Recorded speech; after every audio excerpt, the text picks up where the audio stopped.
Merci d'avoir présenté à ta manière, à la manière du chirurgien qui pense, ces questions.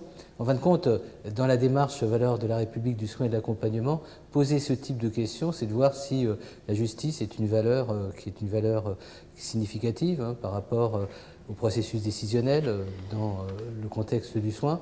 La notion d'impartialité, est-ce qu'elle a encore une signification? En tous les cas, c'est pour poser en quelque sorte ces points, ces concepts qu'on a formulés de la sorte. Et tu ne t'es pas laissé piéger, tu nous as ouvert la notion de justice à la notion de justesse, à la notion aussi d'approche au cas par cas, donc dans une situation donnée. Tu as laissé aussi entendre que la compétence, l'expérience, le point de vue peut justifier une certaine forme d'impartialité, c'est-à-dire un point de vue qui est respectable, une subjectivité, et que c'est peut-être qu'on attend beaucoup plus d'un professionnel qu'une certaine forme de neutralité. Bref, tu as su, à mon avis, bien installer et inscrire dans notre perspective ta réflexion. Donc merci de cette partie introductive. Puis on l'a vu à travers les 4 précédentes réunions, et ça sera le cas aussi pour les 4 qui vont suivre avant notre rencontre au Sénat. On a vu finalement que tout ça se discute aujourd'hui, c'est-à-dire qu'est-ce que c'est la justice dans un contexte contraint.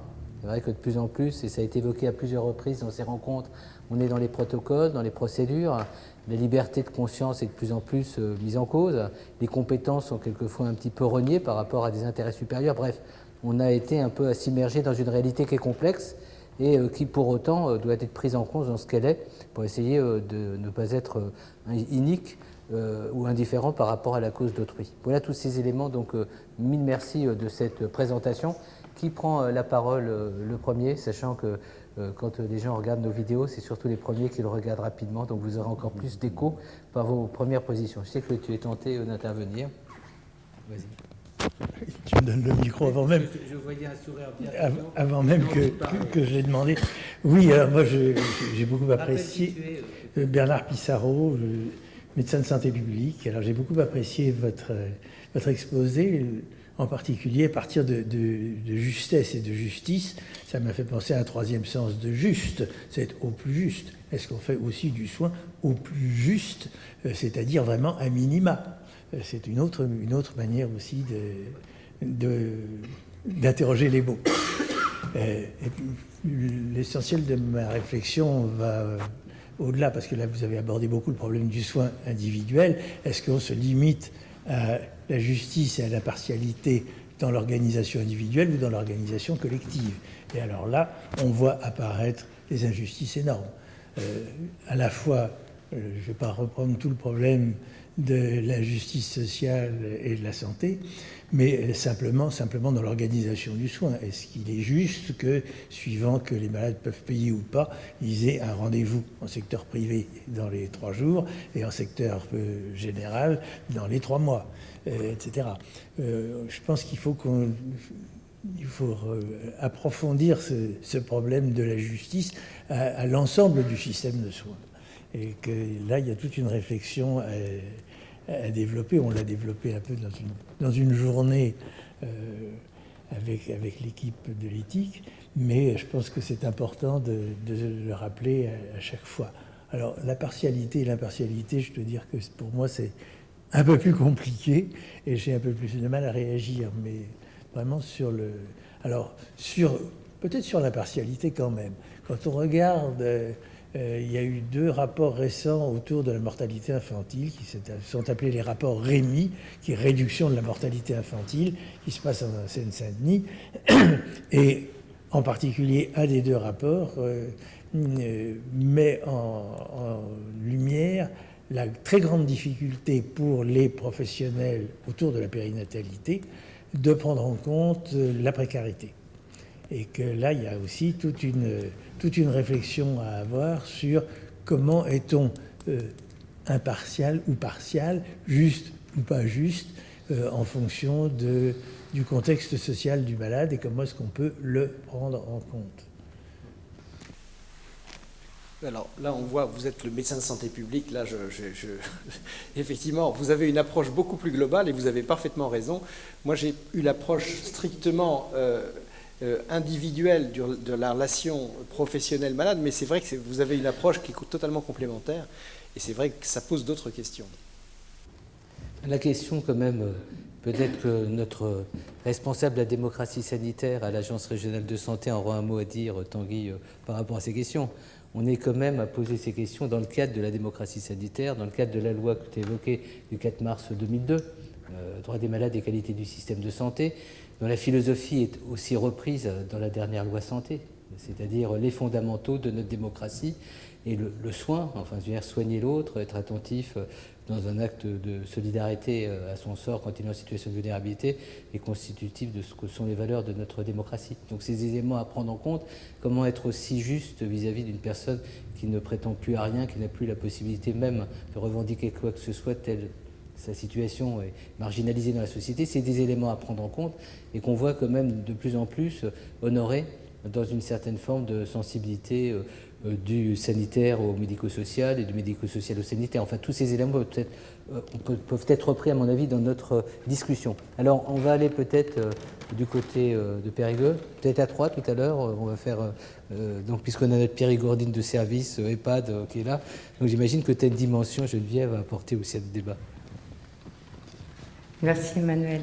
Alors moi, ça me touche d'autant plus que je ne suis pas seulement en EHPAD, mais je travaille maintenant beaucoup plus dans le domaine de la consultation mémoire, avec toute la dynamique à la fois de l'annonce du diagnostic et puis aussi de qu'est-ce qu'on va faire maintenant de tout ça. Et ce que vous dites m'interpelle beaucoup et j'y souscris bien sûr parce que je crois qu'il s'agit de cette alliance et de cette rencontre.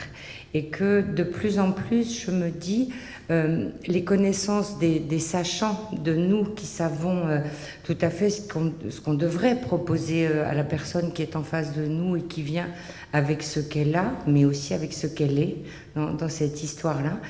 De plus en plus, je me dis qu'en tant que professionnel, nous nous inscrivons dans une temporalité qui n'est pas la même que la sienne et que sa famille. C'est-à-dire que quand on parle de cette question, faut-il être juste et impartial dans le soin, j'ai l'impression qu'elle donne une urgence, c'est-à-dire vous avez ça, je fais ça, alors qu'il s'agit de ce temps que l'on va passer aux côtés de la personne malade et de sa famille, et que de plus en plus, j'ai l'impression c'est un peu comme un plongeon, c'est-à-dire qu'on y va.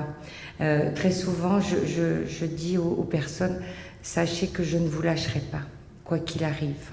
Et je crois que c'est cet engagement du professionnel aux côtés de celui qui a, mais qui est, et je le vois auprès des malades qui ont des maladies neurodégénératives. Tous les Alzheimer ne sont pas méchants, agressifs, déments, déambulants, fugueurs, etc. Enfin voilà. Chaque personne avec la même pathologie, comme vous l'avez tout à fait dit, va réagir d'une manière complètement différente en fonction de ce qu'il est. Et c'est cette proximité, cette rencontre, cette intimité, enfin vraiment, qui nous est indispensable. Alors je crois que tu vas avoir il y aura d'autres rencontres sur est-ce que ces valeurs-là s'enseignent, je ne sais pas. Mais c'est un engagement. Je crois que nos connaissances, nous devons les mettre en arrière pour laisser se servir de nos connaissances pour pouvoir être dans cette rencontre de ce cœur à cœur, enfin cette rencontre d'humanité qui me paraît indispensable. Sinon, on est des techniciens et c'est pas de ça que les personnes malades ne viennent pas chercher ça. C'est important parce que c'est très complémentaire de ce qui a été dit au départ par Antoine. Finalement, tu parles d'histoires qui se construisent et finalement, cette notion de justice ou de justesse, elle se construit dans un parcours. Finalement, on a mis dans le soin, c'est dans le parcours de soins. Et être juste, c'est aussi anticiper des prises de décision. Bref, on rentre dans la complexité. Et c'est là où on est souvent abusé par les mots en matière d'éthique. Qu'est-ce que c'est respecter? Qu'est-ce que c'est être juste? On voit qu'à l'épreuve du réel, ces mots prennent une autre signification. Et je retiens quand même un mot important, l'engagement, le non-abandon. C'est une manière d'être juste et conséquent vis-à-vis d'une personne. On le retiendra. Comment tu veux réagir par rapport à ce que vient de dire Geneviève? Ce que je constate, moi, c'est que j'ai 60 ans. Je suis riche et pauvre de mon parcours et des erreurs que j'ai faites, y compris, et probablement surtout dans ce domaine-là, et des erreurs qui, pour certaines, me hantent aujourd'hui, de décisions que j'ai prises seul, moi chirurgien, pour une personne à qui je n'ai pas demandé son avis, et des décisions qui ont été très impliquantes sur ces personnes-là. Des jeunes chirurgiens ou médecins, quelle que soit leur spécialité, ne sont pas formés à ça. Alors, effectivement, une formation pourrait aider, mais une formation n'enlève pas l'expérience. Et ça ramène à la nécessité d'une certaine collégialité, parrainage, pour que les jeunes, quelle que soit leur bonne volonté, quelle que soit leur ouverture sur ces sujets-là, puissent bénéficier de conseils, d'appui, en particulier lorsqu'il s'agit d'aborder des personnes extrêmement fragiles, quelle que soit la fragilité. Vous parliez des personnes Alzheimer qui n'ont plus conscience parfois de ce qu'elles sont, de ce qu'elles peuvent demander, de leurs besoins, mais qui souffrent. Je parle en cancérologie, j'étais il n'y a pas très longtemps devant une consultation, une personne, le médecin lui dit, voilà, vous avez le choix entre radiothérapie et chimiothérapie, qu'est-ce que vous choisissez? C'est terrible comme question. Mais de la part du médecin, ça signifie, je vous ai dit la vérité et vous pouvez choisir entre les deux.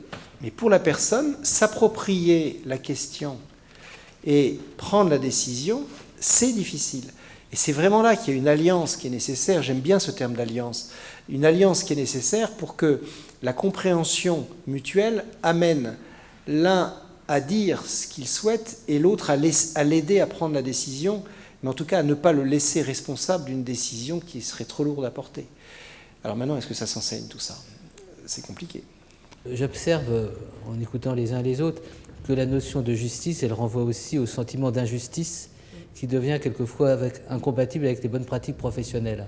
Et on a, par exemple, une urgentiste qui travaille donc au quotidien dans un service hospitalier de la PHP, qui fait un doctorat chez nous, et qui nous évoque certaines situations qui sont un petit peu traitées dans son doctorat, où finalement la personne sollicite un soin qui peut lui être refusé parce qu'on hiérarchisera d'autres priorités que de s'occuper d'une personne très âgée qui n'est pas dans la capacité de vraiment défendre ses droits, et que d'une manière très a prioriste, on va prendre des décisions avec des conséquences gravissimes, puisque la personne sera révoquée dans son droit de bénéficier, par exemple, de l'accès à des soins de suite, enfin pour prendre des exemples extrêmement précis.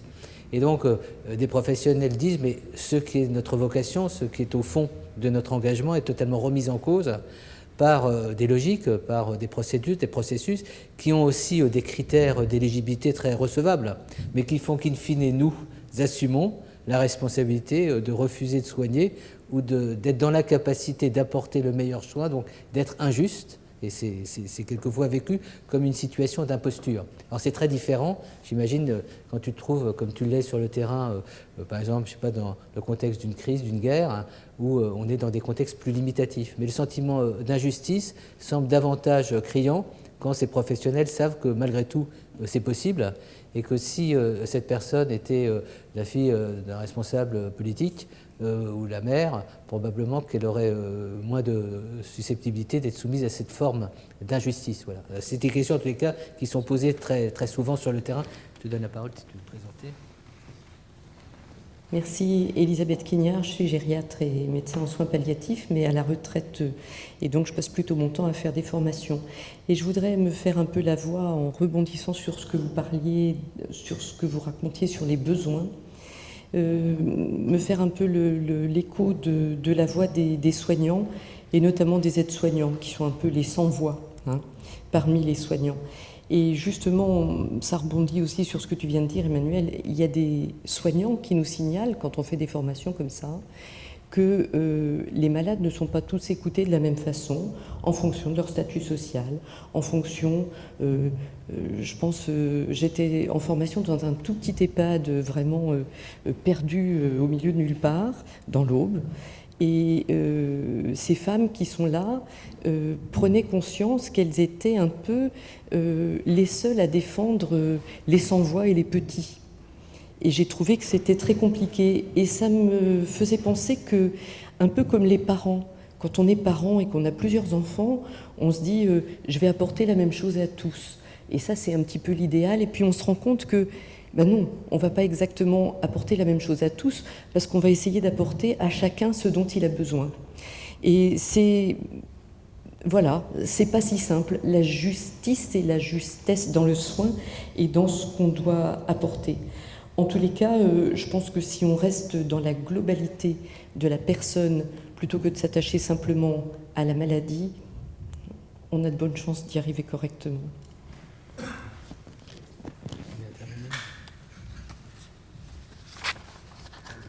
C'est notre philosophe de référence, hein, qui suit la quasi-totalité des événements qu'on organise. Donc Bernard Mel, je suis militant d'une association d'usagers en santé mentale, tout le monde comprend l'euphémisme, et je suis en face, côte à côte, au même niveau, en dialogue avec des gens qui ont des difficultés plus que moi. Je n'ai pas à me plaindre, étant donné que les difficultés de ceux qui sont à côté de moi. Mais donc, on se parle quand même à égalité. Je ne suis pas leur mentor, je ne suis pas leur guide. Je suis l'occasion de parler pour eux. Et dans le soin, pour moi, ça se réfère à une question difficile qui est celle de l'infantilisation des patients âgés ou en difficulté par les institutions de soins ou par les professionnels du soin. Et là, ils se retrouvent confrontés à une sorte de réaction viscérale de certains qui est une revendication de jalousie. En fait, c'est ceux qui sont les plus défavorisés qui espèrent avoir, qui ne demandent que ce qu'ils demandent aussi pour tout le monde. Mais beaucoup de gens réclament moi d'abord. Et pour le professionnel, il n'y a pas de justice possible, puisque la revendication moi d'abord, c'est vraiment un besoin viscéral de trouver une bonne mère, une bonne nourrice, et donc le fait de rassurer la personne en disant qu'on sera pour elle une bonne nourrice, qu'on pensera pour elle comme nous, pour nous-mêmes, qu'on aura cette sollicitude. C'est une nécessité. C'est une nécessité pour qu'elle ait confiance.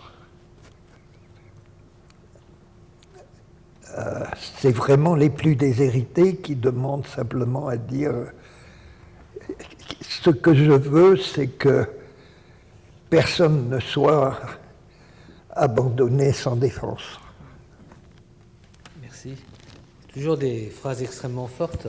Et la notion de confiance, elle est quand même le pacte de confiance, en quelque sorte, qui est aussi fondamental dans une démocratie. Le vivre ensemble est fait de ce respect et avec une considération particulière que vous avez bien évoquée sur la personne plus vulnérable, puisqu'on cite souvent à l'espace éthique l'avis numéro 7 du Comité consultatif national d'éthique, dont une des parties de la conclusion, c'est plus une personne est vulnérable, plus on a d'obligations à son égard. Et ce qu'on voit, c'est trop souvent sur le terrain que la personne vulnérable sans voix et souvent sans droit. Elle devient de plus en plus invisible au point qu'elle échappe même finalement à la prévention, à l'accès aux soins. Bref, c'est des éléments probablement à prendre en compte dans notre notion de justice. et peut-être de partialité, parfois, d'une certaine manière, en décidant plutôt de prioriser telle personne qui est exclue, comme ça s'est fait avec les passes au départ. Enfin, est-ce que ce n'est pas une question à prendre en compte? En tous les cas, merci de cette intervention. Alors, j'étais chirurgien ORL cervico-facial, donc en cancérologie, je m'occupais de cancer du larynx, cancer de la gorge, qui majoritairement, pas que, mais majoritairement, est un cancer de classe, puisque c'est une population alcoolo-tabagique en majorité, et très souvent de niveau social défavorisé. Et je me souviens d'avoir mis en place, avant l'heure, une consultation d'annonce, donc maintenant c'est obligatoire, au cours de laquelle, une fois que les examens étaient réunis, j'expliquais à la personne ce qu'elle avait. Je le faisais de façon consciencieuse, je faisais attention aux mots, j'essayais de tout dire, etc., etc. Et je le faisais à l'époque délibérément lors d'une hospitalisation courte, puisque je savais que la personne ensuite resterait en hospitalisation et serait au contact des aides-soignantes, et c'est comme ça que je reviens à ce que vous disiez, madame, et que la parole que ces personnes auraient avec les aides-soignantes ne serait pas forcément la même qu'elles avaient avec moi. Et donc moi, je leur expliquais, moi, le docteur, etc., chirurgien, et je finissais toujours « Avez-vous des questions ?» Il n'y avait jamais de questions. Donc j'étais content de moi, j'avais tout dit, il n'y avait pas de questions, c'était que l'affaire était entendue. Et quelques temps après, mais ça ne ratait jamais, j'avais l'aide-soignante qui venait me voir en me disant « Le malade m'a dit, le docteur il m'a rien dit ». Alors la première fois, je me suis dit « Il n'a pas bien entendu », deuxième fois, troisième fois, et c'était quasiment systématique. Et là j'ai fini par réfléchir, en me disant « Je lui ai tout dit, en tout cas moi, tel que je le vois, il dit que je lui ai rien dit, qu'est-ce que ça veut dire ?» Et j'ai compris qu'en fait, ces personnes-là étaient en tel désarroi par rapport à ce que j'avais dit, qui était énorme, et avec une telle inégalité sociale entre le chirurgien que j'étais et ce qu'ils étaient, que c'était insupportable et qu'il fallait reprendre différemment, probablement en plusieurs temps, et la notion de temporalité dont vous parliez tout à l'heure est là, qu'il fallait reprendre avec d'autres mots, peut-être avec d'autres personnes, pour essayer de trouver cette alliance qui était totalement de prime abord impossible entre le chirurgien que j'étais et la personne qui est fragile qui était là. Donc c'est vraiment ces deux interventions-là m'ont fait penser à ça, et je crois que c'est très très vrai ce que vous avez dit. Je suis médecin généraliste de formation et ça fait très longtemps que je n'ai pas pratiqué. J'étais intéressé par ce que vous avez dit, en particulier sur la différence sémantique entre justesse et justice, parce que ça me ramène à une question qui m'inquiète de plus en plus, qui est celle des référentiels. Quand on regarde le soin, la pratique du soin, la définition des parcours de soins, telle qu'elle est voulue par les autorités, par la façon dont la haute autorité de santé l'a définie, on est sur une définition qui est très centrée sur, enfin peut-être d'ailleurs pas assez, mais qui essaie de prendre en compte les recommandations des sociétés savantes, et donc on est véritablement dans la justesse.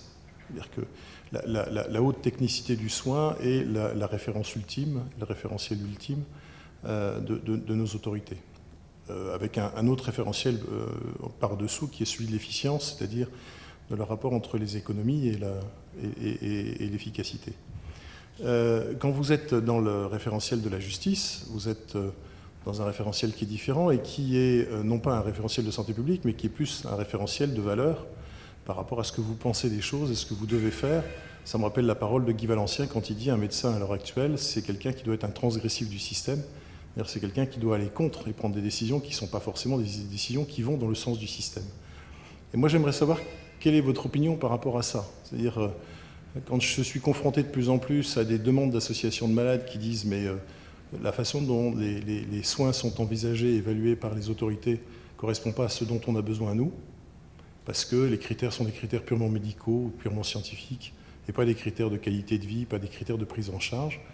J'aimerais savoir ce que vous, sur le terrain, comment vous voyez les choses par rapport à ça, parce que je pense que ça peut être très éclairant pour les autorités en tant que telles, et faire en sorte justement qu'on arrive à faire dépasser ces cadres, qui sont des cadres purement techniques, et qui effacent l'humain. C'est-à-dire que je suis très admiratif du travail progressivement affiné de l'HAS en particulier, qui, quand elle a été créée, avait effectivement des référentiels très techniques. Effectivement, cancer du sein, tel stade, c'est ça, et c'est pas autre chose, etc.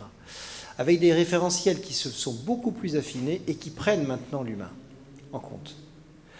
Alors, c'est pas forcément la règle, mais c'est de plus en plus fréquent. Regardez bien les référentiels qui sortent, les derniers en tout cas, ils prennent en compte cette situation-là. Maintenant, ça pose quand même, ce que vous dites, pose une réelle difficulté, parce qu'effectivement, entre attente et besoin et possible, il y a parfois un gap qu'on n'arrive pas à réconcilier. Moi, je me souviens, quand j'étais donc dans mon activité chirurgicale, et je pensais souvent en parallèle au gynécologue avec le cancer du sein. Une personne qui a un cancer du larynx, elle va chercher à aller voir le spécialiste qui va lui dire « je vais vous guérir sans vous enlever le larynx ». Ça peut être vrai, mais ça peut ne pas être vrai. Une femme qui a un cancer du sein, elle va chercher le spécialiste qui va lui dire « madame, je vais vous guérir, je ne vais pas vous toucher votre sein ».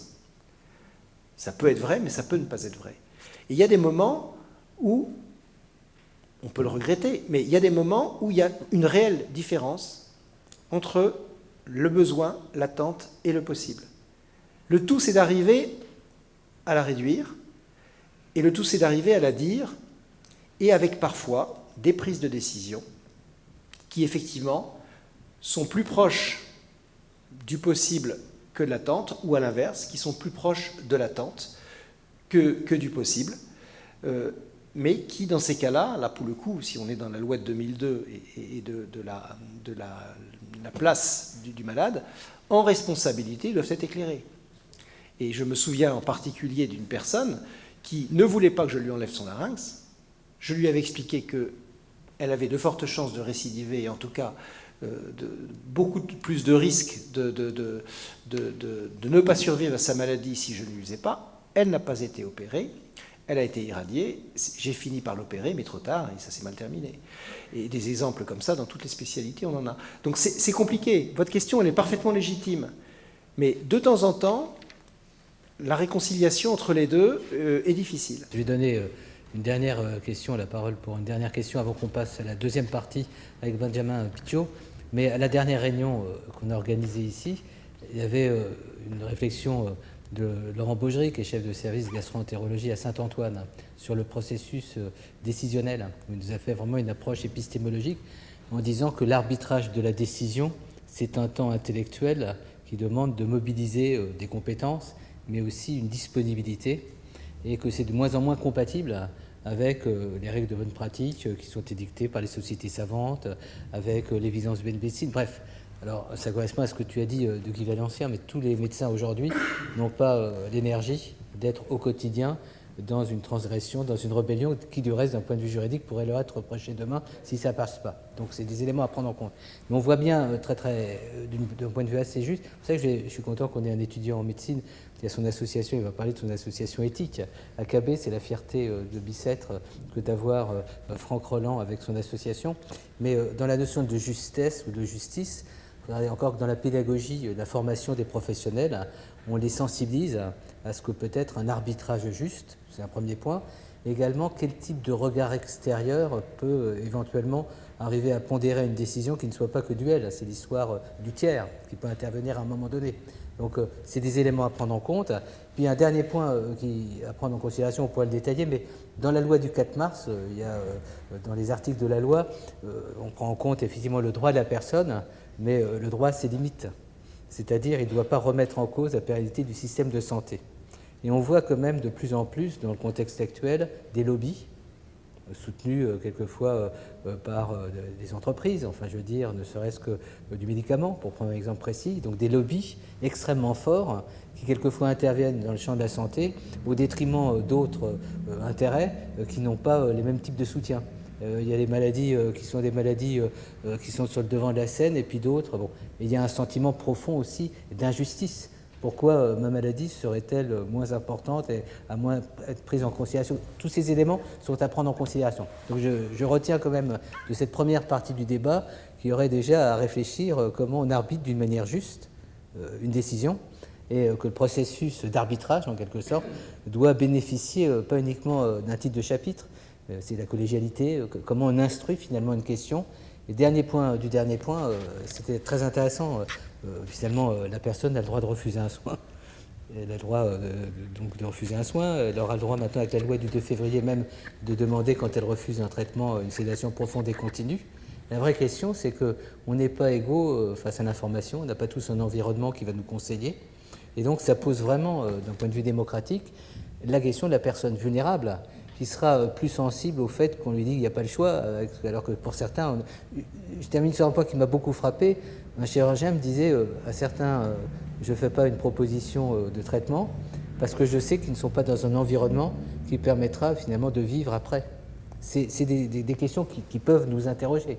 Il y a certaines personnes qui auraient eu des possibilités de bénéficier d'un accès à des thérapeutiques avec une certaine efficacité n'en bénéficieront pas parce que l'environnement social est tellement précaire, démuni, que l'équipe considère qu'il n'y aura pas les conditions indispensables d'un point de vue social pour que la personne finalement trouve un bénéfice de cette intervention. Voilà, c'est des éléments en tous les cas à prendre en compte, puisque derrière notre affaire, c'est la perte de chance, donc c'est une question tout à fait fondamentale. Franck, la parole à la médecine. Merci. Donc, je suis effectivement en 5e année de médecine et j'ai fondé une association de discussion sur des thématiques un peu éthiques comme ça, où les étudiants sont invités à se livrer un petit peu à partir de leurs expériences finalement. Et c'est pour ça, quand vous terminiez votre présentation sur peut-être que dans un monde idéal, on se posera plus ce genre de questions. En attendant, je pense que c'est très important finalement de se les poser. Parce que dans le cadre de notre formation, par exemple, les enseignants nous disent, par exemple, très régulièrement qu'il faut apprendre à avoir la bonne distance, garder ses distances. Il y a une formule qui est un peu plus intéressante et qui revient régulièrement, qui est celle de la juste présence ou juste proximité. Ce qui me permet de rebondir sur le terme de juste. Vous aviez évoqué plusieurs significations. Il y en a presque une que j'aurais envie de rajouter, celle du juste correct, le juste à la bonne place ou le bon endroit. Parce que effectivement, il y a dans différents services des politiques un peu différentes sur des traitements qui font pas l'objet de consensus. Et effectivement, ça pose peut-être une question de justice quant à l'accessibilité au traitement. Après, d'un point de vue plus pratique, la justice, ou plutôt l'action juste, elle se voit aussi, par exemple, aux urgences, quand on a une personne qui a un peu trop bu, qui arrive, qui s'est ouvert une arcade sourcilière et qu'il faut pratiquer des points de suture, et que, dirigé par un médecin qui l'attrape et qui nous dit « vas-y, commence les points de suture », on ne lui fait pas d'anesthésie, non, de toute façon, il ne sentira rien. Est-ce que c'est une position juste? Est-ce qu'il n'a pas le droit, comme tout le monde, à des antalgiques et une analgésie correcte avant de pratiquer? De la même façon, quelqu'un qu'on va dire, entre guillemets, bien cortiqué, quand on va lui parler de l'arrêt du tabac ou du dépistage organisé, on va peut-être moins le culpabiliser qu'une personne, entre guillemets, d'un niveau social inférieur. Ça aussi, ça pose des questions en termes de justice. Et je terminerai également sur la position en gynécologie où une femme ne veut pas être examinée par un étudiant homme et qu'on va ensuite lui tenir tout un sermon en reprochant qu'elle fait perdre du temps au service, que c'est pas une posture correcte, etc., etc. Est-ce que c'est là aussi une forme d'injustice quelque part? Ce qui me permet aussi de rebondir également sur le côté de l'impartialité, avec notamment l'industrie pharmaceutique qui pose des questions. Est-ce que tel traitement qui est avancé parce qu'il y a des liens, etc., ça ne pose pas un problème et de justice et de prise de parti, finalement? Je conclurai, je pense, en disant que nos obligations éthiques, elles vont avant tout aux patients et qu'ensuite on peut se poser la question de savoir quelles sont les autres parties dans l'acte de soigner et prendre des décisions qui soient le plus juste possible. Je ne sais pas si Franck m'autorise à faire une confidence, mais je rajouterais qu'il termine son M2 chez nous, son master d'éthique. Et pour nous, c'est très impressionnant que des étudiants en médecine qui sont en 5e année, qui ont beaucoup de choses à apprendre, considèrent aujourd'hui qu'il est aussi important, et on a de plus en plus d'étudiants, de suivre une formation en éthique. L'avenir des espaces éthiques, je le dis pour notre représentant de l'ARS, est assuré. La jeune génération nous succédera avec plaisir. Est-ce que tu voulais réagir par rapport au conclure? Peut-être que tout à l'heure, donc tu auras un mot de conclusion. Je vais donner la parole à Benjamin Pichot, qui est un historique de l'espace éthique, puisqu'il nous accompagne depuis des années. Et je constatais que tu es membre de 2 conseils, le Conseil de l'Ordre des avocats de Paris et puis le Conseil d'orientation de l'espace éthique. C'est la première fois qu'on a 2 membres de notre Conseil d'orientation qui interviennent.